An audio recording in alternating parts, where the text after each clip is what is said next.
எவரையும் மேன்மைப்படுத்தவும் பலப்படுத்தவும் அவருடைய கரத்தினால் ஆகும். இதோ சீக்கிரமாய் சீக்கிரமாய் ஆண்டவர் வாக்கு கொடுக்கிறார். நான் உன்னை அலங்கரிப்பேன், நான் உன்னை அலங்கரிப்பேன்.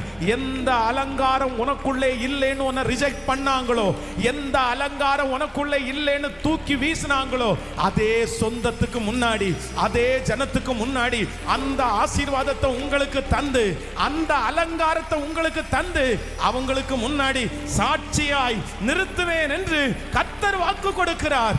நம்புறவங்க கரங்களை தட்டி கொண்டே நன்றி நன்றி, இது நடக்க போகிறதற்காக நன்றி. இதோ நிறைய வாலிப தம்பிகளுக்கு கர்த்தர் ஒரு வழியை திறக்கிறார், கர்த்தர் ஒரு எதிர்காலத்தை திறக்கிறாரு. இது தீர்க்க தரிசனமான வார்த்தை. இயேசுவேன்னு கூப்பிட்டு ஜெபம் பண்ணி சத்தத்தை உயர்த்தி, எனக்கு இந்த அலங்காரம் தேவை, நீர் என்ன அலங்கரிக்கணும், நீர் என்ன அலங்கரிக்கணும், நீர் என் பிள்ளைகளை அலங்கரிக்கணும்.